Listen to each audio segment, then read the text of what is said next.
उत्तर बार्शी तालुक्यातील आगळगाव हे परिसरातील सर्वात मोठं आठवडी बाजाराचं गाव म्हणून ओळखलं जातं. गावात IDBI bank, DCC bank, post office, प्राथमिक आरोग्य केंद्र, पशुवैद्यकीय दवाखाना तसंच विविध शासकीय कार्यालय असल्यानं दररोज हजारो नागरिकांची वर्दळ असते. मात्र या गावाला जोडणाऱ्या चांदणी नदीवरील पुलाची अवस्था दिवसेंदिवस धोकादायक बनत असून प्रशासनाने याकडे दुर्लक्ष केलं आहे असा आरोप ग्रामस्थांकडून केला जातोय.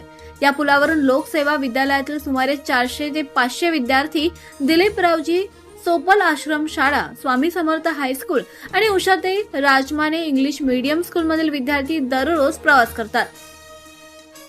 पुलावर मोठे खड्डे, तडे आणि जीर्ण झालेली संरचना पाहता कोणत्याही क्षणी मोठी दुर्घटना घडू शकते अशी भीती नागरिकांनी व्यक्त केली आहे.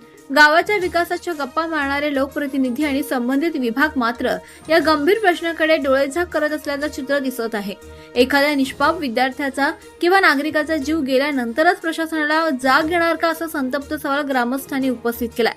चांदणी नदीवरील पुलाची तात्काळ दुरुस्ती करून नागरिकांच्या सुरक्षेची हमी द्यावी, अन्यथा तीव्र आंदोलन छेडण्याचा इशारा ग्रामस्थांनी दिलाय.